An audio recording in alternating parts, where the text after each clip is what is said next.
Bonjour à tous et bienvenue à vous. Bonjour Fabien Roussel. Bonjour Sonia Mabrouk. Député du Nord, secrétaire national du Parti communiste, c'est votre grand rendez-vous ce dimanche avant une nouvelle semaine décisive sur le front de la contestation contre la réforme des retraites. Alors quelle mobilisation espérez-vous ce mardi? Le gouvernement, quant à lui, durcit le ton par la voix d'Elisabeth Borne et du ministre de l'Intérieur Gérald Darmanin.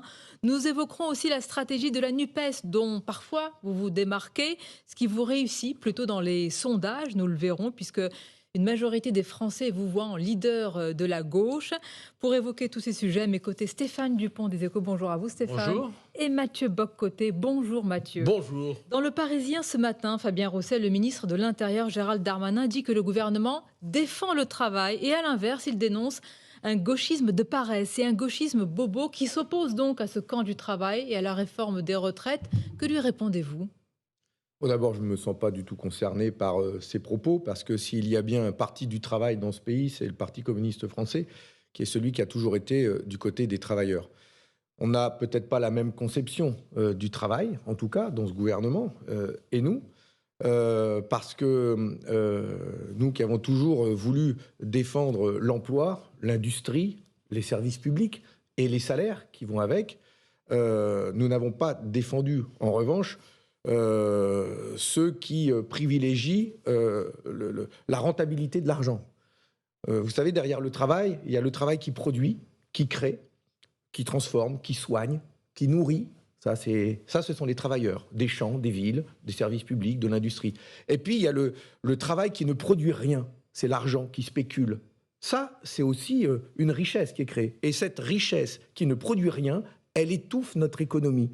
Elle fait pression sur les salaires. Elle demande de mettre en place des réformes des retraites dures. Eh bien, ça, je m'attaque à ça, par contre. C'est-à-dire cette spéculation, ce capital qui veut un rendement toujours plus élevé. Mais vous ne vous sentez pas visé par cette attaque. Vous n'êtes pas, justement, ce gauchisme de paresse et ce gauchisme bobo. Vous dites non, nous sommes le camp du travail. Bien sûr, et je l'ai toujours dit. Moi, je veux défendre une France du travail et pas une France du chômage, avec ce qui va derrière.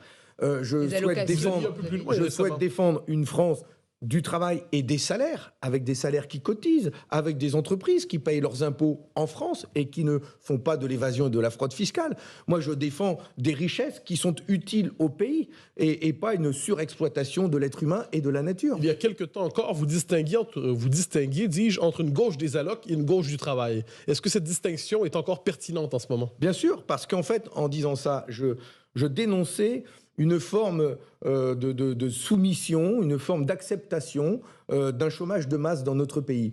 Ces 20-30 dernières années, nous avons perdu 2 millions d'emplois dans l'industrie, nous avons perdu 1 200 000 exploitations agricoles, nous avons perdu 115 000 bateaux de pêche.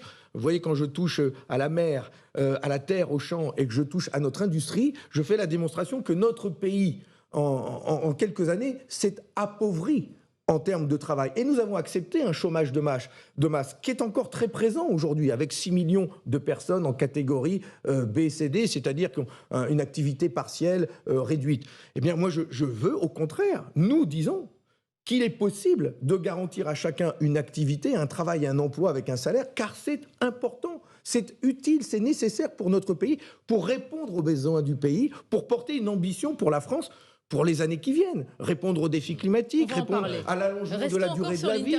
Enfin, on a des défis qui sont magnifiques devant Stéphane nous. Dupont. Oui, dans Le Parisien, le même Gérald Darmanin dit que la NUPES ne cherche qu'à bordéliser le pays. Ce sont ses propos. Vous aviez dit que vous étiez prêt, dans ce conflit sur les retraites, à bloquer le pays. Est-ce que vous assumez?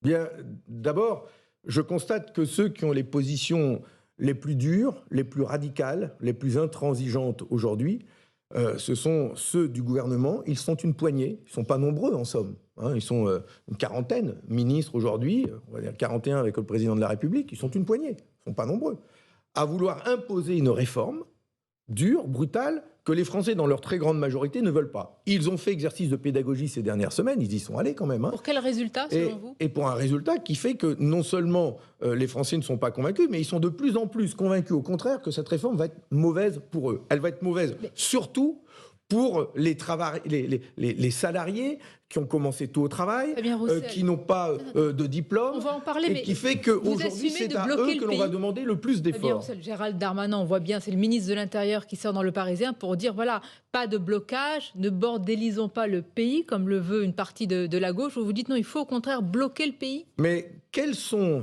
les outils, quels sont les moyens pour le peuple, pour les Français, d'empêcher la mise en œuvre d'une réforme qu'ils ne veulent pas? Ils ont en face une première ministre bornée, un gouvernement dur, droit dans ses bottes, à la Juppé, qui dit « nous ne céderons pas », ils viennent de rappeler ce matin que 64 ans, c'est pas négociable, mais ils font le choix du chaos social. Ils font le choix de fracturer la France. Ils font le choix d'abîmer la démocratie, de ne pas respecter le peuple. Alors, c'est eux qui font ce choix-là. Quels sont... Enfin, quand ils affirment avec autant de force qu'ils ne bougeront pas d'un iota, qu'ils font le choix d'un débat au Parlement réduit dans le temps, l'article 47-1, 7 jours et demi de débat, je ne vais pas rentrer dans le détail, parce que c'est un peu complexe, mais en tout cas, c'est le choix d'un débat réduit. Quels outils avons-nous? Je ne veux pas dire quelles armes, mais quels outils avons-nous pour nous défendre? Il y a une majorité de Français qui s'opposent à la réforme, d'accord, mais il y a aussi une majorité de Français qui s'opposent au blocage du pays. Est-ce que vous ne croyez pas qu'en bloquant, vous risquez finalement de faire basculer le débat à l'avantage du gouvernement? Vous savez, je pense que personne, en somme, y compris parmi ceux qui manifestent, ne souhaite le chaos, ne souhaite le blocage, ne souhaite le bordel. Mais en vrai, tout le monde refuse cette réforme. Pour vous, c'est un mal nécessaire, le blocage. Quels sont nos moyens de nous défendre? Quels sont nos moyens de nous défendre? Comment vont se défendre les ouvriers qui ont peur, qui ne veulent pas travailler 2 ans de plus? Comment vont se défendre les agents hospitaliers qui, Monsieur Roussel, par les urnes, il y a eu une campagne présidentielle. Le président Macron n'a pris personne en Madame traite Mabrouk, sur ne ce sortez sujet. pas cet argument-là, pas vous, pas ici, s'il vous plaît. Pourquoi? Les élections, ça compte pas? Parce que parce que nous en avons beaucoup parlé de ces chiffres quand même. Le président de la République, je vais les rappeler à vos auditeurs, aux téléspectateurs, le président de la République, il réalise 28% des voix au premier tour et il en réalise 58 au second. D'où viennent ces 30% de voix supplémentaires? D'où viennent-ils? Une grande partie de la gauche, et j'en fais partie, qui ont demandé à faire barrage à l'extrême droite. Vous êtes d'accord avec ça? Bien, sans cela, il n'était pas élu. Et qu'est-ce qu'il a dit le soir du second tour? Le soir même, il a dit « J'ai bien compris que beaucoup de Français n'ont pas voté pour mon programme. » Et il conclut, cela m'oblige. Vous l'avez entendu, cette phrase, je l'ai remise, moi, sur les réseaux sociaux. Cela m'oblige. Et donc, vous avez cru qu'il allait revenir sur sa réforme des retraites? Vous savez, je ne suis pas naïf. Vous n'êtes pas naïf, monsieur Roussel. Je ne suis pas naïf. Mais il l'a dit.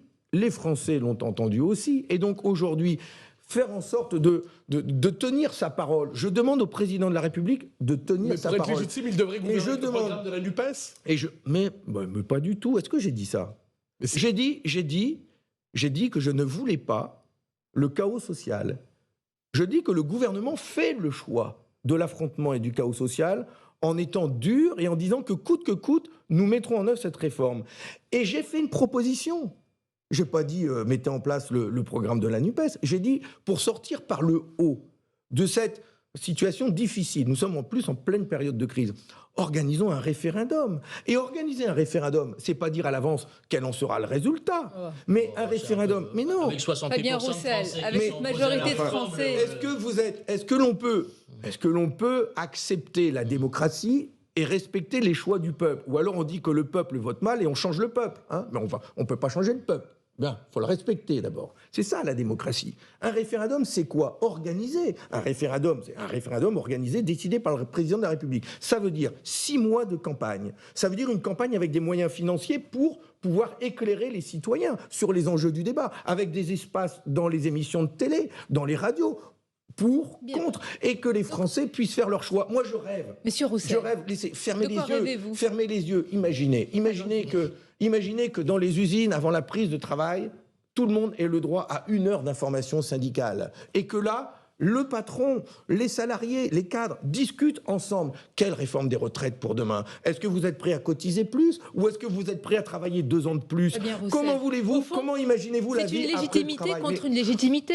Le gouvernement dit on est légitime. On n'a pas menti aux Français. On a dit pendant la campagne présidentielle qu'il y aurait cette réforme. Et vous dites la légitimité, c'est par le référendum. Le président de la République, et d'ailleurs le gouvernement le sait, c'est que s'ils brutalisent le peuple, s'ils font le choix de brutaliser le peuple et d'aller jusqu'au bout sans jamais tenir compte, les conséquences seraient graves derrière. Je ne peux pas vous les dire. Vous en dites les conséquences seraient graves.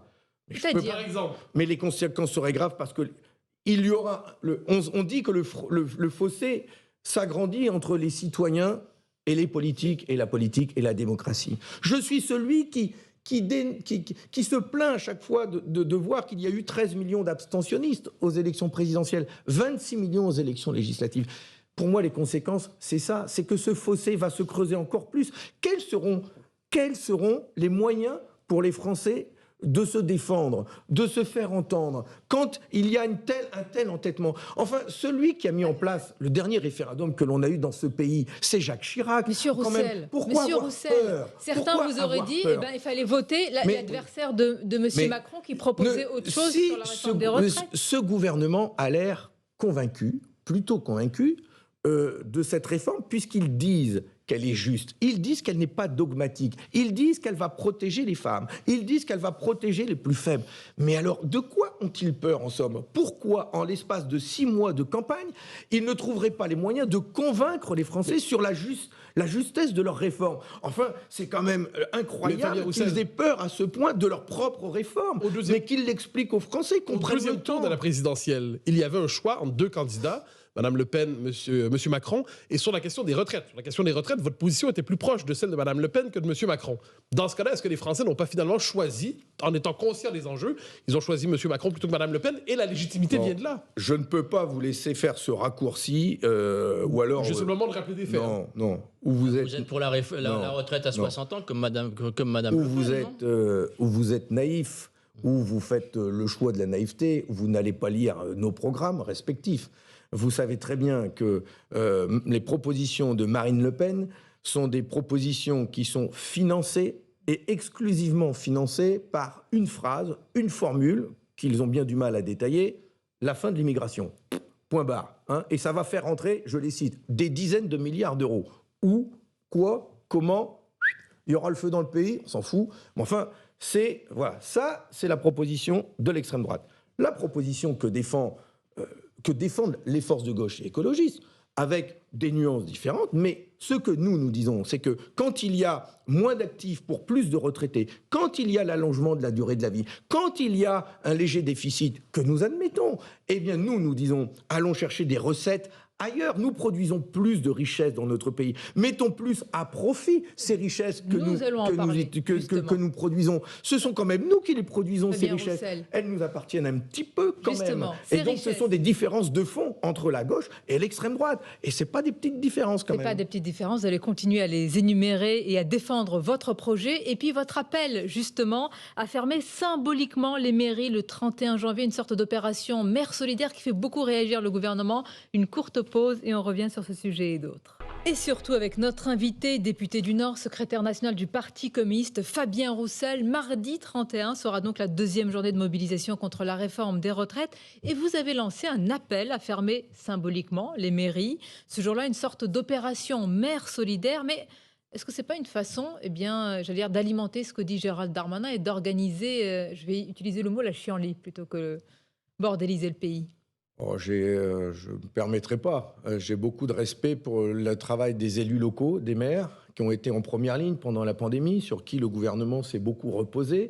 Leur ont envoyé des monceaux de directives pendant la pandémie qu'ils devaient traduire et qui ont changé. Enfin bon, bref. Les maires en aura la casquette.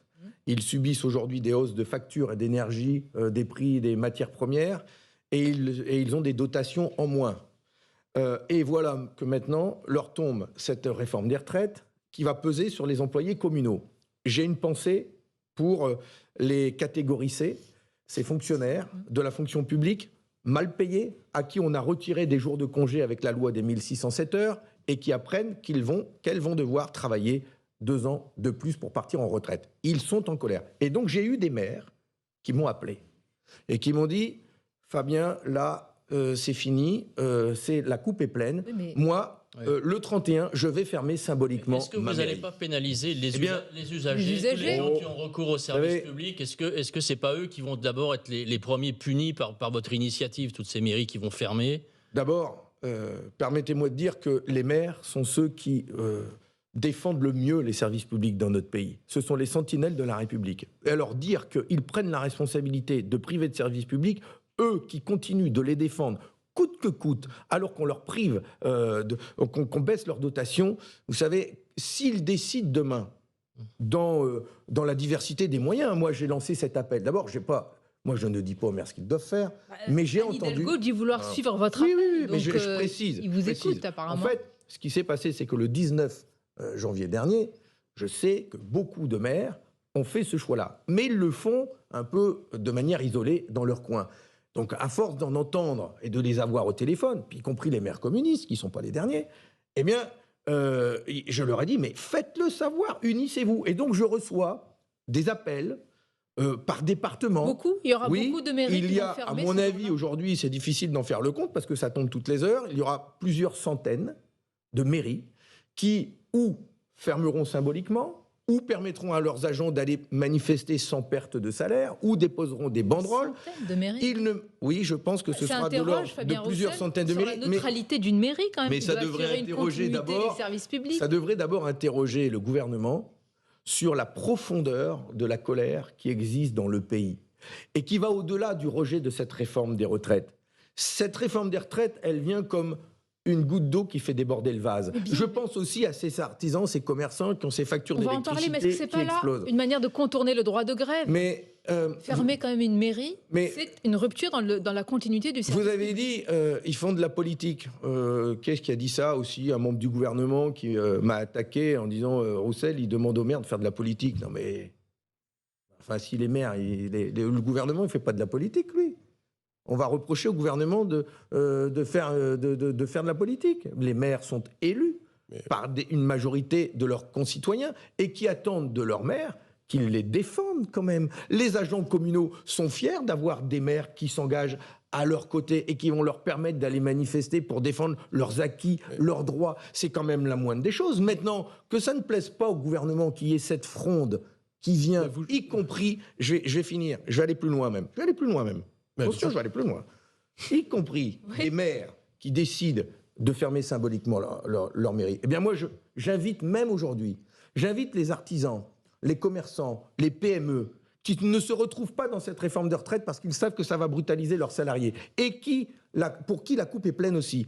Eh bien, je les invite, le 31, à fermer le rideau, à mettre la France en mode grève, arrêt de l'économie, colère profonde. Mais c'est vrai que nous en avons les moyens, monsieur Roussel. On peut arrêter l'économie. Justement, je pense que plus nous serons forts, puissants, déterminés, dans la diversité de nos opinions, c'est-à-dire y compris avec des électeurs de droite, des chefs d'entreprise qui ne veulent pas de cette situation. Si nous disons toutes et tous ensemble, chefs d'entreprise, élus locaux, salariés, du privé, du public, si nous disons tous et tous ensemble, stop, nous on ne veut pas de cette réforme dure, eh bien vous on peut faire une journée économie morte.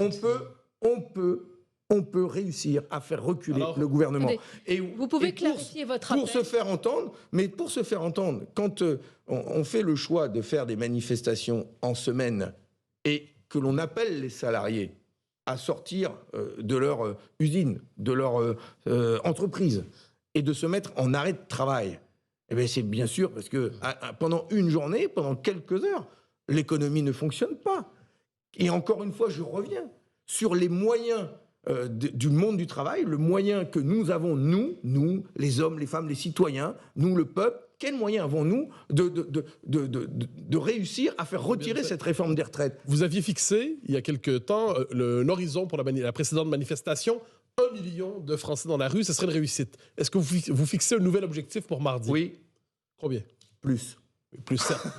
Mais non, mais nous avons tous été agréablement surpris de voir que cette mobilisation était très forte, y compris dans les sous-préfectures, dans des communes où on n'a pas l'habitude de voir des gens sortir. J'ai moi-même rencontré des gens de chez moi. Je suis allé à Valenciennes. J'ai vu, je les connais, les visages. Et j'ai vu des gens qui n'ont jamais manifesté de leur vie. Il faut que le gouvernement profond reconnaisse, entende qu'il y a une colère qui est profonde, qui est très forte, y compris de la part d'un électorat donc, de droite, je dirais. Ce gouvernement est dogmatique. Il doit entendre que les Français ne veulent pas de mesures d'allongement d'âge de départ en retraite. Oui, sur la stratégie, parce que vous appelez le 31 donc tous les travailleurs à faire grève. Est-ce que selon vous, il faut appeler à une grève reconductible, c'est-à-dire que ça se poursuit, ou est-ce qu'il faut continuer sur cette stratégie de une journée de mobilisation, le 19, le 31 et ensuite en février? D'abord, je vais être très clair sur notre position à nous, c'est qu'il faut respecter les organisations syndicales sur la manière d'organiser le mouvement. Et parfois, elles n'ont pas le même avis. Eh bien justement. Entre CGT et CFDT. Eh bien justement. Et c'est bien pour cela que je souhaite respecter le choix qu'ils feront ensemble. Quel que soit le choix. Quel que soit le choix, parce que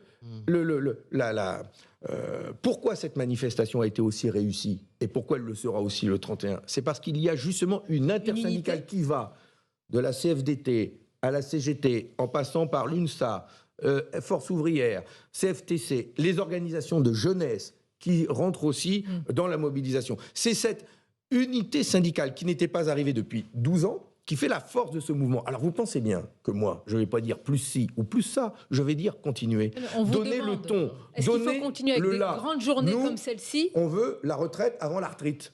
Voilà. Nous, c'est une formule on veut la retraite singulière. avant la retraite. On veut la retraite avant de devoir mourir au travail. On veut pouvoir profiter d'une vie de bonheur au travail. Vous savez qu'on a célébré, on vient de célébrer l'anniversaire d'Ambroise Croizat, le ministre fondateur de la Sécurité sociale et de notre système de retraite, ministre du général de Gaulle, et qui, en 1946, avait dit « Nous ne ferons plus de la retraite l'antichambre de la mort, mais une nouvelle étape de la vie ». J'interroge le gouvernement, est-ce que leur réforme des retraites qui pousse les travailleurs à aller bosser jusqu'à 64 ans, est-ce que ça va faire de la retraite une nouvelle étape de la vie? Non, ça va nous rapprocher de la mort. C'est bien pour ça que nous voulons, nous, le progrès social, pour toutes et pour tous, et nous produisons suffisamment de richesses pour cela. Nous allons y venir. Une courte pause. Mais oui, parlons d'argent. À tout de suite.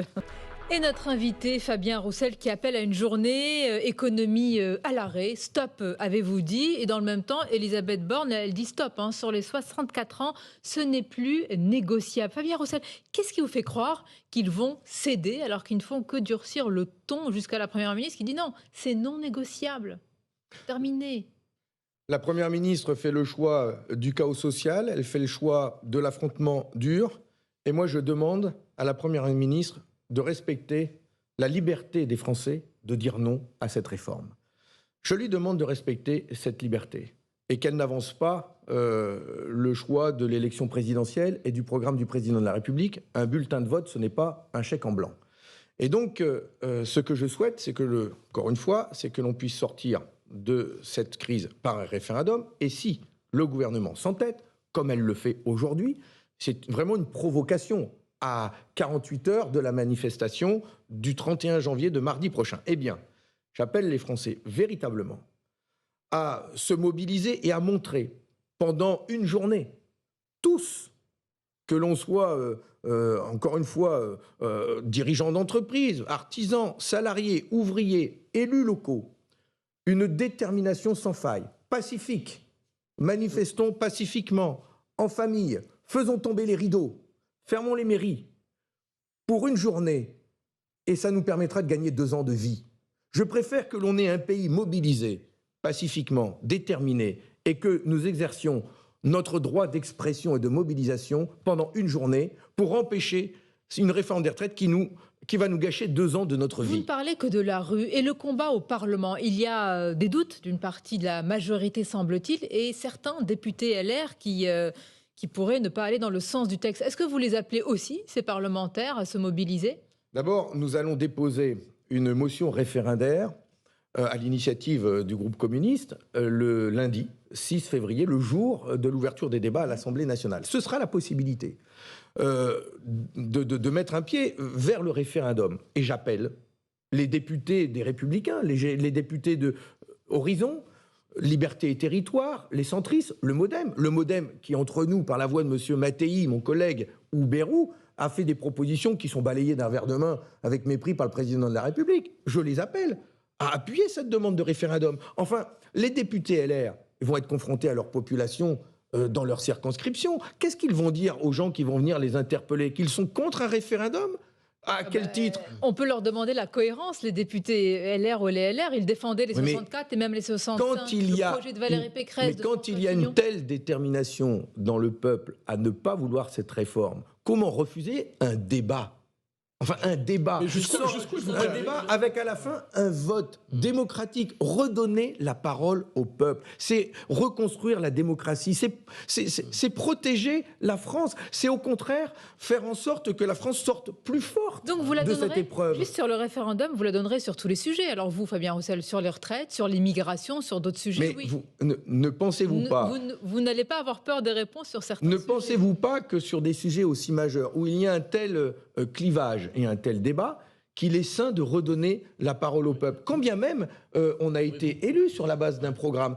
Qu'est-ce qui s'est passé pendant les Gilets jaunes? Est-ce que ce n'est pas une revendication qui est fortement montée, notamment à travers le RIC? Nous sommes, nous, favorables à ce qu'il y ait des référendums, à chaque fois sur des sujets qui sont profonds. Mais on revient, la question est posée sur d'autres questions que les retraites, l'immigration par exemple, c'est revendiqué à droite. Mais quand on voit qu'il y a dans le pays des débats forts et clivants, n'ayons pas peur de ces débats. Souvenez-vous du débat du référendum sur le traité constitutionnel européen, dont certains disaient « Oh là, c'est trop compliqué, c'est majeur, c'est dangereux, surtout pas de référendum, les Français vont rien comprendre. » Alors, on nous prend pour des cons, hein, on nous prend pour des moutons, alors qu'au contraire, ce débat a montré que les Français s'en sont saisis et ils se sont appropriés ce sujet. Et d'ailleurs, le vote a changé en l'espace de 6 mois et les Français ont voté contre. Vous dites qu'un débat est nécessaire, notamment au Parlement. Et pourtant, la NUPES a déposé une pluie d'amendements qui va rendre le débat quasiment impossible. Alors, est-ce que vous n'êtes pas un peu Détrompez-vous. D'abord... il va y avoir, je crois, de l'ordre de 7000 amendements. Quand on veut faire du Parlement une ZAD, l'objectif Je est ne souhaite pas faire du Parlement une ZAD. À la différence de Mme Tondelier? Je suis responsable du Parti communiste français, donc je vous le dis. Le Parlement est un lieu de débat, de confrontation d'idées, amendement contre amendement. Je vais vous dire ce que nous voulons. D'abord, le Parti communiste français, les députés du groupe GDR, communistes, vont déposer un certain nombre d'amendements de fond. Nous voulons proposer des solutions de financement d'une réforme des retraites de progrès pour les salariés, pour les Français. Nous allons défendre ces amendements. Nous ne faisons pas, ce n'est pas pour nous une affaire de chiffres. Voilà, le nombre d'amendements. Ce que nous voulons, c'est débattre, je le dis, nous voulons débattre de l'article 7. L'article 7, c'est celui qui allonge l'âge de départ en retraite. Et je dénonce à l'avance, si tel était le cas, je dénonce pas, j'interpelle Mme Yaël Braun-Pivet, la présidente de l'Assemblée nationale. Je lui demande de créer les conditions que cet article 7 soit étudié le plus tôt possible et non pas... Vous pensez qu'ils vont le... Oui, ils peuvent le faire. Et nous craignons cela. En fait, nous craignons cela. C'est pour ça que j'allais dire je dénonce. Mais c'est pas encore fait. Je crains, comme le gouvernement... Donc vous leur faites pas de procès d'intention. Ah non, j'anticipe pas. Non, mais je crains qu'ils fassent le choix, comme ils peuvent décider de l'ordre des articles, qu'ils mettent l'article 7 le dernier jour. Et comme par cet artifice, le 47-1 de la Constitution, le 47-1, eh bien, fait que au 20e jour des débats, si c'est pas terminé, les études des amendements, ça passe directement à l'Assemblée au Sénat. Eh bien, nous demandons, n'attendons pas cette date butoir, le dernier jour. Il faut que l'article 7 soit débattu au plus tôt et on verra. Et on verra à ce moment-là qui vote l'allongement d'âge de départ et qui ne la vote pas. Je veux la vérité et la transparence. Est-ce qu'il y a en ce moment, dans cette séquence politique, parfois une lutte des classes? Je m'explique. Jean-Luc Mélenchon, qui participe à la même coalition que vous, dit les riches, aujourd'hui, globalement, je cite de mémoire, écrasent les pauvres, sont responsables du malheur des pauvres. La France devrait avoir honte, dit-il, d'avoir l'homme le plus riche du monde dans ses frontières. Les milliardaires sont le problème. Est-ce qu'il y a parfois une lutte des classes à travers tout ça, selon vous? Bon, d'abord... Vous savez, je peux vous citer Warren Buffett, un des grands milliardaires. Mais je vous citais Jean-Luc Mélenchon parce que vous êtes dans la même coalition. Je vais vous répondre par Warren Buffett, ne pas confondre avec Marie-Georges Buffet. Mais Warren Buffett... Une forme d'esquive. Exactement, mais Warren Buffett avait dit, en 2007 je crois, la lutte des classes existe et c'est nous, l'avons la gagnée. classe des riches, qui la menons et qui sommes en train de la gagner. Donc, on peut mettre en face de Jean-Luc Mélenchon cette citation de la classe des riches et je dis que oui, la classe des riches existe et que ces dernières années, le gouvernement d'ailleurs s'en vante, la fiscalité sur le capital, la fiscalité sur les riches, la fiscalité sur le CAC 40, sur les revenus financiers, cette fiscalité, elle a baissé énormément. Bien, Roussel. Énormément. Est-ce que Et les donc, riches, formule de est-ce Jean-Luc que les Mélenchon. pauvres Et donc, seront plus nous- heureux sans les nous, riches? nous disons, ah mais moi je ne suis pas pour couper la tête des riches. Ah bah certains, si. Marine Tondelier dit la France sans milliardaires. Donc on veut comprendre vos Et positions dans donc la je NUPES. vais vous éclairer Et là-dessus. j'y compte bien. Au contraire, nous disons que capital et travail, ensemble, produisent des richesses qui doivent servir l'intérêt de la nation, du pays, répondre aux besoins de l'être humain. D'accord ? On peut remettre de l'être humain dans l'économie et répondre aux besoins humains. Et donc, nous disons, nous, que la production de ces richesses, je ne parle pas des milliards, mais la production des richesses, c'est autant des biens que de l'argent, des bénéfices. Nous voulons, nous, pouvoir décider de comment nous produisons ces richesses, à quelle fin, dans quel intérêt, pour servir quoi ? Pour servir des intérêts financiers ou pour servir le pays, pour servir les besoins humains, pour construire des services publics ou pour toujours enrichir une minorité. Vous allez Comment- réformer le capital, en fait. Et Vous donc, êtes le nouveau... mais j'aimerais bien. C'est ambitieux. Mais donc, je ne suis pas pour couper la tête du capital. Je suis pour le contraindre à travailler au service du pays. Qu'est-ce que je vois avec M. Macron ? Je vois que depuis qu'il est président de la République, il transforme la France en un pays anglo-saxon de plus en plus individualiste, où c'est le chacun pour soi qui domine, et où effectivement, dans ce climat-là, Après le quoi qu'il en coûte qu'on a eu, c'est le chacun pour soi qui Monsieur domine, Roussel. avec un après plus la grand nombre. politique de quoi qu'il en coûte. Avec un plus grand nombre de milliardaires, 42 aujourd'hui, français, qui détiennent un patrimoine total de 600 milliards d'euros et qui ne sont pas mis à... Monsieur Roussel, et qui ne sont pas la mis- dépense publique n'a jamais été aussi élevée Et et des milliardaires qui ne contribuent pas, qui contribuent de... bon je ne vais pas dire qu'ils contribuent pas, qui contribuent de moins en moins. Qui contribuent de moins en moins aux finances du budget de l'État, de nos services publics, de nos hôpitaux, de nos écoles, etc., etc. Et donc, nous demandons juste qu'il y ait une meilleure répartition des richesses. Une autre répartition des richesses est possible en France. Elle est même souhaitable et urgente Vous connaissez, pour répondre aux enjeux vous climatiques, connaissez la pour musique, répondre aux il enjeux... crée des emplois, il paye les impôts, il y a pas etc. d'emplois, Mais, mais- à chaque fois, Le chômage- je vous mais oppose bien le même sûr qu'il argument. crée des emplois, mais moi, Bon, je ne dis bien pas sûr. qu'il ne... Mais il crée des emplois. Mais milliers. je souhaite qu'il crée des emplois, qu'il relocalise l'activité, qu'il respecte les salariés et qu'il leur verse des salaires plutôt que des primes. D'ailleurs, je vais vous donner un chiffre. Vous savez que 5% de hausse des salaires, si on décidait d'augmenter de 5% les salaires aujourd'hui, ce qui n'est même pas encore du niveau de l'inflation. J'ai déposé un texte de loi pour que les salaires évoluent en fonction de l'inflation. 5% des hausses de salaires aujourd'hui, c'est 9 milliards de cotisations sociales qui rentrent dans les caisses de retraite. Des propositions pour financer notre système de retraite. Nous en avons, et ça passe par des salaires, ça passe par des emplois.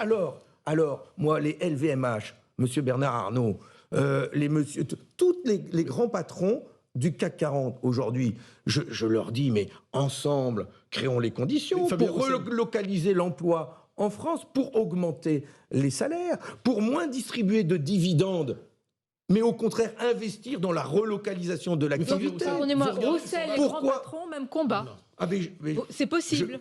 je La vais vous formule est dire, un peu abrupte je pour vais, vous, mais je vais vous dire c'est que possible. demain, moi, président de la République, je créerai les conditions d'un travail ensemble pour que le capital, les plus riches, contribuent de manière beaucoup plus forte à la prospérité de la France et des Français. Fabien Roussel. Mais c'est la différence que nous avons entre la droite Non. Entre Monsieur même certains à Macron gauche, surtout. et nous, Vous à notez droite, Monsieur Roussel. mais c'est que nous ne défendons pas le libéralisme à tout crin en disant les premiers de cordée, allez-y, on Monsieur baisse les Roussel. impôts sur vos Monsieur dividendes Roussel, et je vous vous allez créer des interpelle emplois. depuis tout à l'heure sur le quoi qu'il en coûte. On ne peut pas dire véritablement qu'il n'y ait pas eu une forme d'État Mais- nounou, même si vous allez dénoncer le mais terme ces parlons de derniers l'énergie. temps. Parlons de l'énergie. Bon, on va en parler. Je vous fais la Bon. transition. Non, Permettez. alors, une courte pause et on se retrouve sur ce sujet. Allez, passons vers la pause et allons sur l'énergie, mais on revient sur la répartition des richesses et le quoi qu'il en Monsieur coûte. Roussel fait le découpage de l'émission. Une courte pause et on se retrouve. Et notre invité Fabien Roussel qui a exprimé des nuances avec une partie de la NUPES, notamment sur les richesses à partager. Et d'après les sondages, Fabien Roussel, les Français vous préfèrent à Jean-Luc Mélenchon. 54% vous accordent leur sympathie contre 30% pour Jean-Luc Mélenchon. Et puis une majorité vous voit aussi comme incarnant la gauche. Quelles conséquences en tirez-vous? Les conséquences, il n'y a pas de conséquences à tirer. Ça fait plaisir. Et puis, surtout, je suis, moi, mobilisé à ce que l'on arrive à obtenir une victoire sur la réforme des C'est ce retraites. qu'on dit, mais là je vous parle Oui, de mais vous-même. C'est la seule chose qui me préoccupe. Mais bien sûr, Parce c'est la que langue de bois c'est habituelle. Mais non, mais parce que... c'est Ne me dites pas que vous attendez pas ce genre de sondage pour savoir qui aujourd'hui peut imprimer à gauche et mener un combat. Mais c'est pas une question de personne. Un peu quand même. Bah, permettez, moi, de vous livrer mon opinion, mon sentiment. C'est que on a un système présidentiel politique en France qui repose beaucoup sur la personne, la pipolisation de la vie politique. Je le regrette. Il faut savoir incarner des idées. Je le fais du mieux que je peux.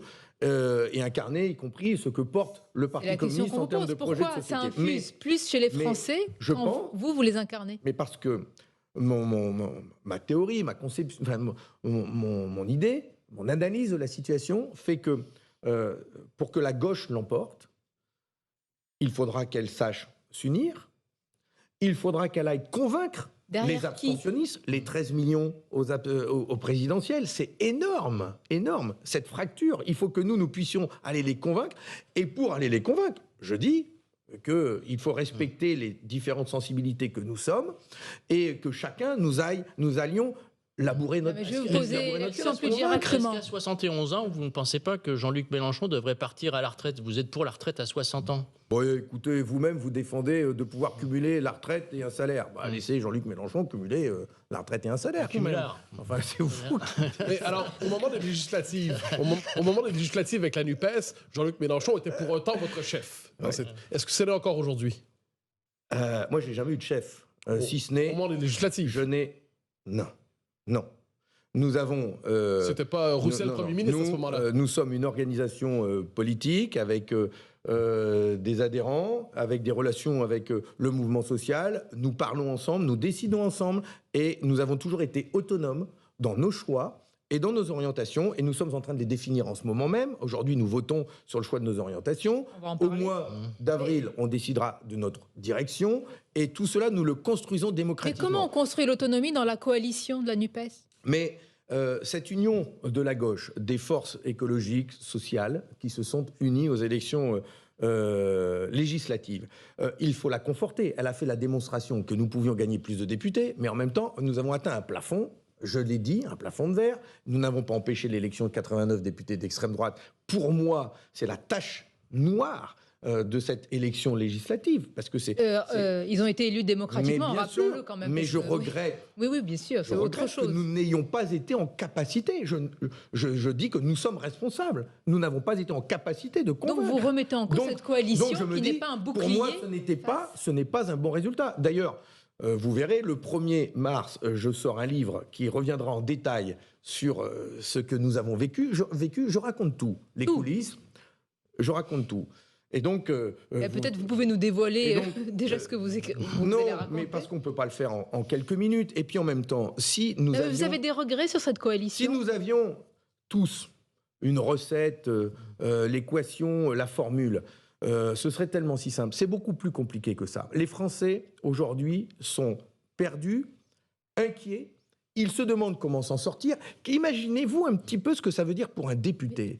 Un député, quand il est à l'Assemblée nationale, qui se tape 10-49-3, mais il faut qu'il comprenne les lignes sur une réforme des retraites. Monsieur Roussel, on en a parlé. Attendez, là, la question que l'on pose, c'est au sein de la gauche, il y a des sympathisants, des militants, et d'ailleurs, les militants communistes votent. Là, c'est ce week-end en vue du congrès de votre parti en avril. Votre ligne, parfois, elle est interrogée. Vos opposants internes vous reprochent pêle-mêle parfois votre leadership, dit-on, trop peu collectif et des idées franchement franchouillardes. Est-ce que votre ligne va être confortée ou est-ce que vous avez des inquiétudes? D'ici quelques heures, vous le saurez. Je pense que vous avez déjà des indications, des tendances, comme on dit. les tendances sont plutôt bonnes. Je vous vois Mais plutôt confiant et rasséréné. Vous les entendez, ces critiques en interne sur le fait que vous êtes pas assez... Moi, Le résultat, les je tendances. fais un tour de France depuis le mois de septembre, dans toutes les régions, à la rencontre et des Français et des communistes, justement. Je tiens les deux bouts, je veux écouter le cœur qui bat dans le pays et en même temps écouter les adhérents de mon parti. Je fais confiance aux adhérents. Je reviens encore une fois sur la démocratie qui existe dans notre les parti. tendances sont bonnes pour vous, Monsieur Roussel. Très attachés. Vous n'avez pas Je répondu. dirais que les tendances sont plutôt favorables, mais maintenant, c'est pas avec des tendances qu'on avance. Ce soir, je déclarerai les résultats que nous aurons. Ils définissent ces résultats, ils vont définir le choix d'orientation que nous faisons. Ensuite, nous allons avoir un travail d'amendement sur ce texte pendant un mois, pendant 2 mois. C'est très bien, c'est ça la démocratie chez nous. Et on va voter au mois d'avril les directions pour mettre en œuvre ces orientations. Vous n'allez pas avoir le même démocratique. spectacle qu'au congrès Nous- du Parti socialiste. Non, nous, on vote sur les idées. Qu'est-ce qui vous a inspiré Nous, on vote d'ailleurs sur les idées, Il y et aura- après on définit les directions pour mettre en œuvre Qu'est-ce les qui vous idées. a inspiré ce spectacle chez les socialistes?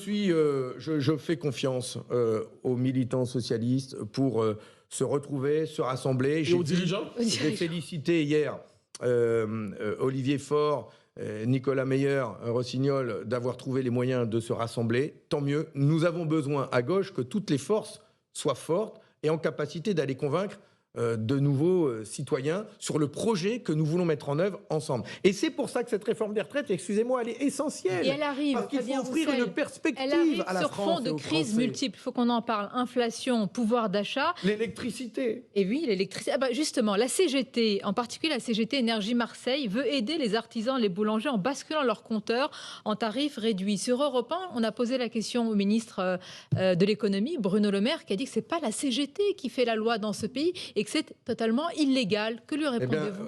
Moi, je dis à Bruno Le Maire que j'ai interpellé au gouvernement et au gouvernement que ce qui se passe en ce moment dans le pays est un scandale. Il va falloir des commissions d'enquête pour le révéler. Nous produisons de l'électricité. Nous produisons de l'électricité à un coût de revient autour de 50 € du mégawatt. Il est revendu aux Français, aux entreprises, aux services publics entre 300 et 400 € du mégawatt. C'est un scandale. Tout ça parce que le prix de l'électricité produit en France, nationale, à nous, eh bien, il passe à la moulinette de la spéculation du marché européen de l'énergie et il revient multiplié par 10. C'est une honte. Mais vous savez Eh bien, ce qui se passe? Pourquoi une commission? Nous disons, Oui. nous disons qu'il faut protéger les intérêts de la France, protéger les intérêts de nos entreprises, leur donner un avantage compétitif dans cette période de crise, en leur permettant d'accéder à l'énergie la moins chère possible, la moins chère d'Europe, à 50 Comment on € fait du mégawatt. Eh bien, on retrouve la maîtrise de la tarification. Nous pouvons décider du jour au lendemain d'abroger la loi NOM et l'AREN et de définir nous-mêmes le Mais prix d'ici de là, est-ce que la l'électricité. CGT peut prendre l'initiative? Je salue la CGT qui décide, en solidarité avec le mouvement, de passer en gratuit des entreprises, des crèches, des services publics, des médiathèques, des salles de Donc c'est la sport. CGT qui fait la politique. En disant Et c'est l'arbitre des en élégances. disant- sur, c'est une grève positive. Moi, je vais proposer au président de la République de décerner la médaille d'honneur à Sébastien Ménesplier, qui est le responsable des énergéticiens, qui a fait cette proposition, parce que il prend la défense. Il prend la défense. Il fait œuvre d'assistance à personne en danger, que ce soit autant Fabien des Roussel. PME Oui, que des services c'est publics. peut-être moral, mais c'est illégal. C'est illégal, c'est ainsi. Donc, Nous sommes- contourner la loi, selon vous, Selon quand Nous c'est... sommes en période de confrontation dure avec le gouvernement et je trouve que c'est une forme de protestation Mais positive. Fabien Ils Roussel- vont jusqu'à rétablir des gens. Vous imaginez qu'aujourd'hui, en période de trêve hivernale, il y a des gens, malgré tout, qui sont coupés d'électricité. Selon les 12 préférences millions. morales des uns et des autres, 12 millions on de peut se Français permettre en de transgresser la précarité loi? énergétique et il y a des entreprises privées, parce qu'on a tout privatisé dans notre pays. On a tout privatisé en matière d'électricité et il y a des gens qui sont coupés d'électricité. Pourquoi ce serait la CGT Aujourd'hui, de choisir, eh bien, Fabien Roussel la CGT rétablit l'électricité de ces que je personnes-là comprenne bien. en période de grand froid. Non. Bravo. D'autres Bravo groupes- à eux. J'entends votre argument. Vous dites c'est moral, même si c'est pas légal. Mais est-ce que des gens, selon d'autres conceptions, dans d'autres crises, pourraient se dire c'est pas légal, mais c'est moral, on se le permet de vos adversaires? Mais vous me faites des projections, j'en sais rien, monsieur de côté, moi on verra bien. Moi, Non, c'est très moi, bien. moi, j'attends. C'est très Là, concret. je Est-ce que juge. finalement, la loi est à la carte. Je juge sur pièce. Je dénonce cette spéculation sur les prix d'énergie. Je demande à ce que la France retrouve toute sa souveraineté en matière énergétique. Grâce à nos centrales nucléaires, grâce à nos barrages hydrauliques, nous produisons suffisamment d'électricité pour répondre aux besoins du pays. Nous ne sommes dépendants de personne. Bruno Le Maire ment quand il dit que nous dépendons d'autres pays. Au contraire, nous exportons de l'électricité. Nous l'exportons à bas prix et elle nous revient à des prix exorbitants. C'est un scandale. Ce sont des financiers. Je veux redonner à la France toute sa dignité et reprendre en main les rênes de notre économie. Voilà notre projet pour la France. C'est ça les jours heureux. Ça sera permettre à nos entreprises d'avoir l'électricité la moins chère, de créer des emplois, on peut encore parler d'augmenter les salaires. De jours heureux avec le contexte de crise multiple. Oui, je vais même vous dire, en matière de retraite, nous voulons des vieux jours heureux. En matière de retraite, nous voulons des vieux jours heureux. C'est ça la belle France que nous souhaitons construire avec tous les Français. Merci Fabien Roussel d'avoir été notre invité ce dimanche. Merci à vous et merci à mes camarades. Pardon d'employer cette expression, Mathieu Bocoté et Stéphane Dubois, compagnon. Et bon dimanche à vous tous, bien sûr.